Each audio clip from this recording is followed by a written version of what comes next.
ఆంధ్రప్రదేశ్లోని కీలక నియోజకవర్గాల్లో దర్శి కూడా ఒకటి. పక్కనే నల్లమల ఉన్న ప్రాంతం ఇది. ఇక్కడి ఓటర్లు టీడీపీ కాంగ్రెస్ను గెలిపిస్తూ వచ్చారు. గత ఎన్నికల్లో మాత్రం వైఎస్ఆర్ కాంగ్రెస్ పార్టీ దర్శిలో బోని కొట్టింది. అయితే ఇక్కడ గెలిచిన అభ్యర్థిని కాదని వైసీపీ నియోజకవర్గ ఇన్ఛార్జ్ను మార్చింది. మద్దిశెట్టి వేణుగోపాల్ స్థానంలో బూచేపల్లి శివప్రసాద్ రెడ్డిని నియమించింది. దీంతో అధికార పార్టీలో రాజకీయ సమీకరణాలు ఒక్కసారిగా మారిపోయాయి. అటువైపు టీడీపీ జనసేన ఉమ్మడి అభ్యర్థిని రంగంలోకి దింపబోతున్నారు. ఆ అభ్యర్థి ఎవరు అన్నది ఇప్పటికిప్పుడు సస్పెన్స్గానే ఉంది. మరి ఈ పరిస్థితుల్లో దర్శి నియోజకవర్గం ఓటర్ నాడి ఎలా ఉందో తెలుసుకునే ముందు 2019 అసెంబ్లీ ఫలితాలను ఒకసారి పరిశీలిద్దాం. 2019 ఎన్నికల్లో దర్శి నియోజకవర్గంలో వైఎస్ఆర్ కాంగ్రెస్ పార్టీ ఘన విజయం సాధించింది. వైసీపీ అభ్యర్థి మద్దిశెట్టి వేణుగోపాల్ 57% ఓట్లు సాధించి గెలుపొందారు. తెలుగుదేశం పార్టీ అభ్యర్థి కదిరి బాబురావుకు 37% ఓట్లు మాత్రమే వచ్చాయి. ఇతరులు 6% ఓట్లను దక్కించుకున్నారు. గత ఎన్నికల్లో బూచేపల్లి శివప్రసాద్ రెడ్డి తన తండ్రి ఆరోగ్య కారణాల రీత్యా పోటీకి దూరంగా ఉంటారని ప్రకటించారు. అదే సమయంలో వైసీపీ నుంచి పోటీ చేసిన వేణుగోపాల్కు సపోర్ట్ ఇచ్చారు.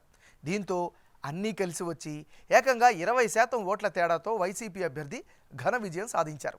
ఈసారి బూచేపల్లిని దర్శి వైసీపీ ఇన్ఛార్జిగా నియమించడంతో సీన్ మారిపోయింది.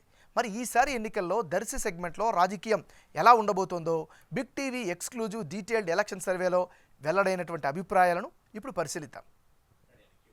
వైఎస్ఆర్ కాంగ్రెస్ పార్టీకి చెందినటువంటి నాయకుడు బూచేపల్లి శివప్రసాద్ రెడ్డి. మరి శివప్రసాద్ రెడ్డికి రానున్న ఎన్నికల్లో కలిసి వచ్చేటటువంటి అంశాలు ఏమిటి పరిశీలిస్తే, శివప్రసాద్ రెడ్డికి అసెంబ్లీ సెగ్మెంట్లో మంచి పేరు అయితే కనిపిస్తోంది. బూచేపల్లి సుబ్బారెడ్డికి ఉన్న ఇమేజ్ కూడా ప్రధానమైనటువంటి ప్లస్గా చెప్పుకోవచ్చు. సుబ్బారెడ్డి చారిటబుల్ ట్రస్ట్ పేరుతో పేదలకు సహాయం చేస్తూ వస్తున్నారు. ఇది ప్రజల్లో పాజిటివ్ ఫ్యాక్టర్ని ఏర్పాటు చేస్తుంది.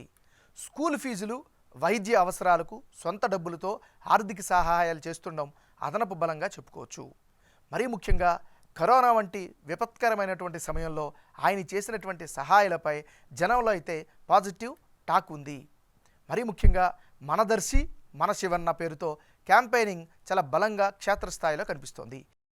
మరి ఈయనకుండే మైనస్ పాయింట్స్ ఏంటి పరిశీలిస్తే, మద్దిశెట్టి వేణుగోపాల్ వేరే పార్టీలో చేరే ఛాన్సెస్ కనిపిస్తుండడం ప్రధానమైనటువంటి మైనస్సు.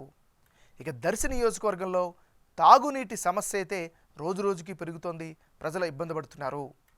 ఈ నియోజకవర్గంలో రోడ్లు కూడా చాలా అధ్వానంగా ఉన్నాయి. సరిగా లేక జనానికైతే ఇబ్బందులు కలుగుతున్నాయి. ఇది ఈయనకి ఉండేటటువంటి ప్లస్లు మైనస్లు. జనసేన పార్టీకి చెందినటువంటి నాయకుడు మద్దిశెట్టి వేణుగోపాల్. మరి వేణుగోపాల్కు రానున్న ఎన్నికల్లో అనుకూలమైనటువంటి అంశాలు ఏమిటి? సిట్టింగ్ ఎమ్మెల్యేగా జనంలో ఇమేజ్ అయితే బాగా పెరిగింది. ఇది కలిసి వచ్చే అంశం.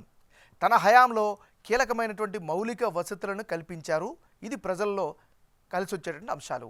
ఇక మద్దిశెట్టి వేణుగోపాల్కు ఉండేటటువంటి మైనస్ పాయింట్స్ ఏంటి పరిశీలిస్తే, కొత్త పార్టీలో త్వరగా ఇమడగలుగుతారా లేదా అనేటటువంటి ప్రధానమైనటువంటి డౌటే ప్రధాన మైనస్సు. మరి కేడర్ ఎంతవరకు సహకరిస్తుంది అనేటటువంటి అనుమానాలు కూడా వ్యక్తమవుతున్నాయి.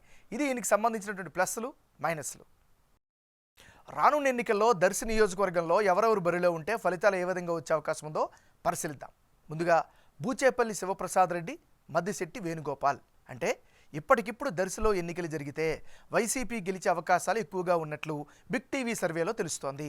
వైసీపీ అభ్యర్థి బూచేపల్లి శివప్రసాద్ రెడ్డికి 49% ఓట్లు, మద్దిశెట్టి వేణుగోపాల్ ఒకవేళ చివరి నిమిషంలో జనసేన పార్టీలోకి షిఫ్ట్ అయ్యి పోటీకి దిగితే ఆయనకు 45% ఓట్లు, ఇతరులకు 6% ఓట్లు వచ్చే ఛాన్సెస్ కనిపిస్తున్నాయి. సంక్షేమ పథకాల అమలు, అభ్యర్థి ఇమేజు వైసీపీకి కలిసి వస్తోంది. తెలుగుదేశం పార్టీతో పొత్తు ఉండడం, దర్శిలో సైకిల్ పార్టీకి కన్సాలిడేటెడ్ ఓట్లు ఉండడం జనసేనకు కలిసి వచ్చేలా కనిపిస్తోంది. అలాగే ప్రస్తుతం వైసీపీ సిట్టింగ్ ఎమ్మెల్యేగా ఉన్న మద్దిశెట్టి వేణుగోపాల్కు వైసీపీ టిక్కెట్ నిరాకరించడంతో ఆయన జనసేన పార్టీలో జాయిన్ అయ్యే ఛాన్సెస్ కనిపిస్తున్నాయి అని అంటున్నారు. దీంతో వైసీపీ ఓట్ షేర్పై ప్రభావం పడనుంది. అలాగే వేణుగోపాల్ పర్సనల్ క్యాడర్ కూడా బలంగా ఉండడం కలిసి వచ్చేలా కనిపిస్తోంది. మరి ఎన్నికల నాటికి ఎలాంటి పరిణామాలు ఉంటాయో తేలాల్సినటువంటి పరిస్థితి.